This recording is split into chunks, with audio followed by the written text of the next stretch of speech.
Guys, kumbe wakati ambapo William Ruto aliattend church service pale Mombasa County, William Ruto alikuja karealize baadaye kwamba huyu Pastor Lai alikuwa anamuattack. Unajua William Ruto alikuwa anafikiria kwamba hao wachungaji huanga wanamshambulia kama yuko pale. By the way, pale nyuma guys, tutakuja kuona ya kwamba kuna wachungaji wengi walikuwa wanashambulia William Ruto kwa sababu haendi na matarajio ya wananchi. And nowadays guys, especially yesterday, William Ruto alikuwa anasomewa, alikuwa anakuwa lectured kama ameketi. Hii guys haufai kukosa hata kidogo. Don't try to swipe it. Because guys, ilifika mahali ambapo William Ruto, wakati ambapo alipewa nafasi ya kuzungumza pale ndani ya ile kanisa baada ya huyo Pastor Lai kumshambulia, kumuattack. Unajua guys, huyu pastor alikuwa anatumia Bible verses kumaliza William Ruto. And William Ruto realized. That's why unaona wakati huyu jamaa preacher huyu Pastor Lai alikuwa na preach, William Ruto alikuwa anatingiza kichwa kama ameketi. Then ikamaanisha kwamba William Ruto ameshambuliwa zaidi. Even close allies wake ambao walikuwa pale walikuwa na shangaa tu. Wengine walikuwa wanafinyana tu.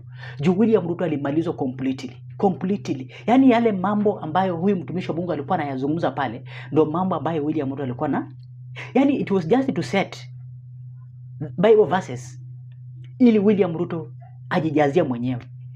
Yaani guys, I don't know William Ruto amesha tense na amerealize ya kwamba in 2027 kuna uwezekano ya kwamba hao watu wote watakuwa na combination ya kumpeleka nyumbani. Hiyo ndio kitu William Ruto asha realize. Na ndio maana unaona kwa hii speech ya William Ruto, baada ya mtumishi wa Mungu ukishamsikiza, unakuja kuona William Ruto aliamka kinyenyekea, akizungumza kinyenyekea, yaani akirejea chini zaidi. We want us just to listen. But before we listen guys, ensure umelike video kama kawaida. Guys, I have been telling you that hii channel imekuwa ikisupportiwa na wewe na imekuwa ikishikiliwa na wewe. So sina budi ila kusema thanks so extensive kuendelea kusupport hii channel, kwa sababu umekuwa tu pale siku zote. Lazima nikushukuru watu wangu. Nyinyi ni watu wa nguvu zaidi ndani ya hii channel ya Rependa Evans Online TV. Kwa hivyo guys, wale wageni ambao wanatazama kwa mara ya kwanza, ensure guys mna subscribe hapo chini ili tuwe familia kubwa tena zaidi. Na zile moments unaenda kuchukua na kulike tena hii video. Acha Mungu akuonekanie na kupiganie malango yako yaweze kufanikiwa siku ya leo, ukaweze kuprosper watu wangu. Kwa hivyo guys, I want you to pay attention kwa mtumishi wa Mungu. Kisha you're going to listen to William Ruto. Then you are going to the comment section. Uniambie sasa William Ruto ataingia wapi? Sikiza. Hii kiburi ya nini? Shuka. Because when you become proud, God resists you. Kwa sababu ukiwa mwenye kiburi, Mungu anakupinga. But he gives grace. Lakini yeye upeana neema to the humble. Kwa walio wanyenyekevu. Walk in humility. Tembea katika unyenyekevu. Don't begin telling us how much you have, because that's your business. Usianze kutuambia vile ulivyo navyo, kwa sababu hiyo ni shughuli yako. Don't intimidate us with your position. Usitukandamize na nafasi yako. Yeah. Ndio. All of us. Sote.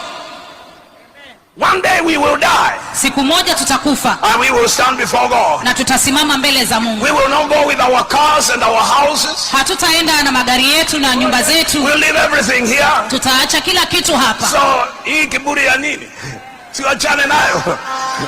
We are all the same before the eyes of God. Sote tuko sawa mbele ya macho ya Mungu. So huyo ni Pastor Lai.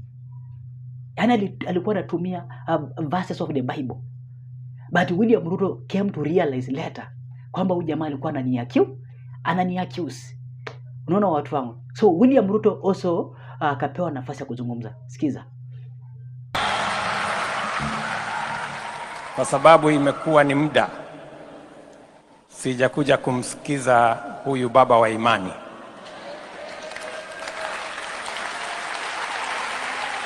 Akinena kwa taratibu na kwa ukweli juu ya taifa letu la Kenya na uongozi tulio nao. Nimefurahi sana. I have been truly blessed to sit here and listen And I want to tell you, Bishop, as you have said, God is healing our nation. God is healing our economy. But the problem ya William Ruto ni mauongo. And that's why nitakuja kukubaliana Miguna kwamba William Ruto is a thug. Always Miguna amekuja akiataka huyu William Ruto. Sikiza. All a day when we can march on to State House and we can take it. I can assure you, Ruto will take the first flight to Sudan so that he can go and die with the janjaweed that he supports. All right? But if he remains in the country, he's going to committee.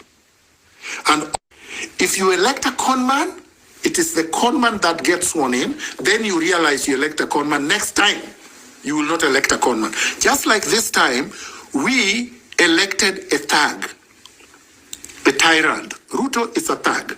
Ruto is a tyrant, yes. Because we are a demagogue and a deputy demagogue in 2022. So the demagogue was saying, I'm going to destroy the Constitution. I'm going to remove the term limits. I'm going to bring back detention without trial. I'm going to make sure that bodies on River Yala, there are going to be more bodies, all the rivers now. River Nyando, River Sondu, Athi River, whatever. All the rivers were going to pile up with bodies. And we said, no, this is now an existential threat. He's now with Raila Odinga. We have to stop them. So we used the deputy demagogue to stop the chief demagogue, Uhuru Kenyatta. That's what we did. We used Ruto. Knowing very well that we were now making sure that Kenyans understood, number one, that a president can be stopped. That you can actually defeat a sitting president. To me, that was the most important strategic value. That we needed to prove that Uhuru Kenyatta, no matter how strong he was, no matter how brutal, no matter how rich, we could stop him with Raila Odinga. A lot of people thought it was impossible. But I wanted this to happen so that Kenyans could know power is in their hands. So next time when faced with a chicken thief who is now becoming a tyrant and a plunderer, we can stop a chicken thief who is Ruto. If we could stop Uhuru Kenyatta and Raila Odinga, who is Ruto? Even if Ruto is joined by Raila Odinga and the stupid lazy man called Mudavadi and the watermelon and the rest of them, we can take them and bury them in one heap, which is what we are going to do. All right? So, form cells, concentric circles, 15, then 15, then 15, of fully committed men and women of integrity. Fully committed. Bound only by the values of valor, values of integrity, values of freedom, values of honesty, values of transformative vision. Once you have that, then we will call a day when we can march on to State House and we can take it.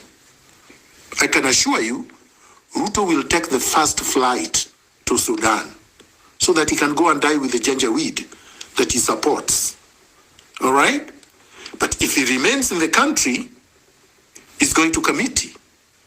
And all these big houses that he's constructing for mistresses all over the country will be taken over and will turn them into hospitals and huge, research facilities.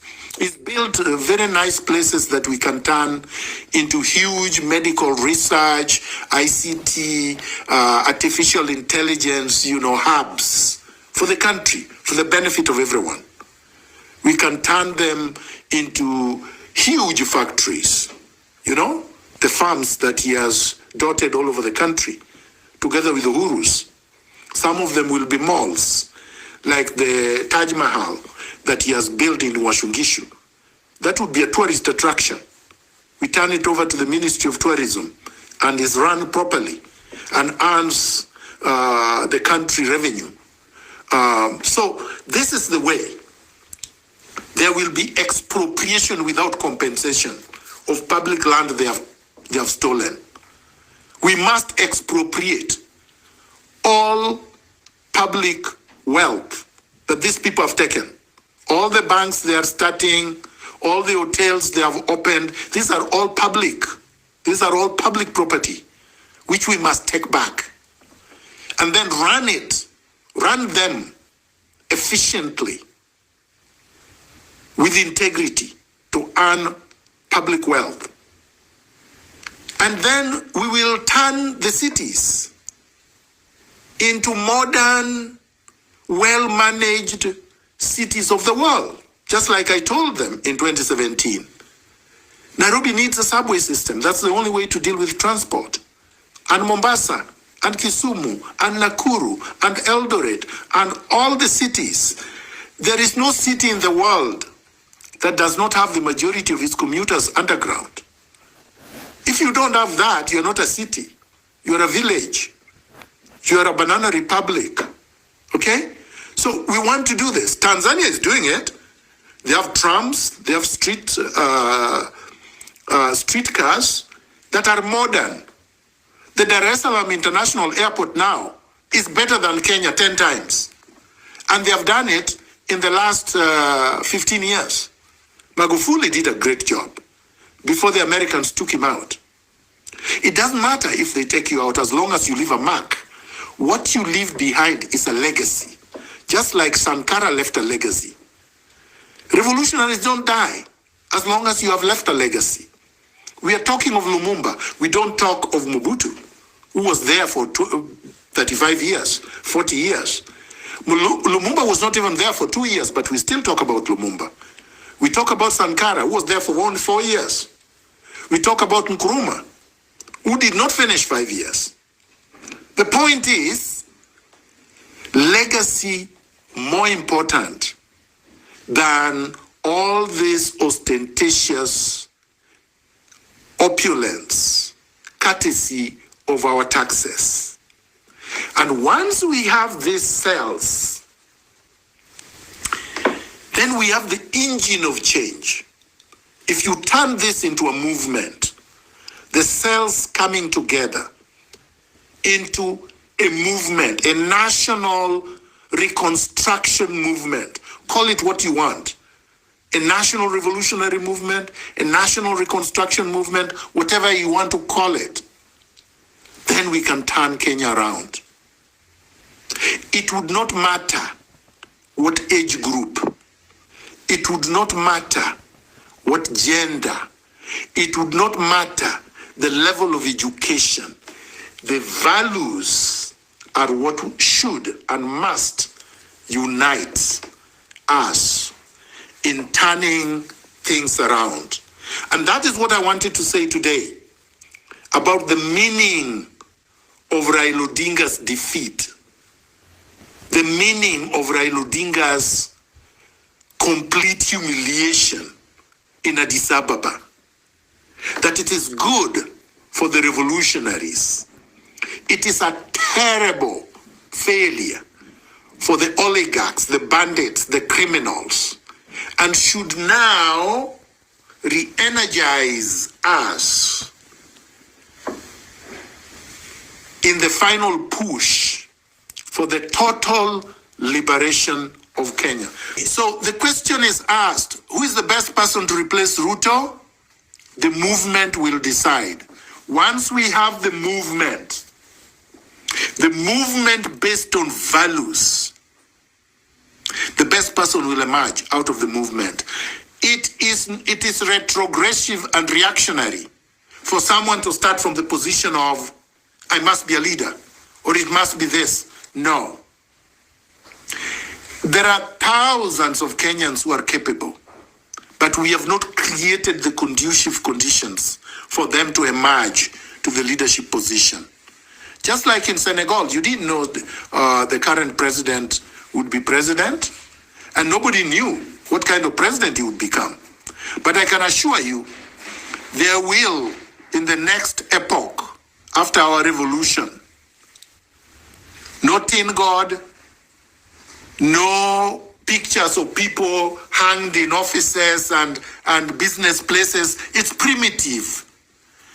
You hang your parents' pictures, your loved ones, and your heroes. You choose who those heroes are. The state should not choose that for you. So this low self-esteem character, behavior of hanging your pictures all over thinking that you are a semi-god, that will be a thing of the past. I can say that with confidence, because that's not how proper societies are governed.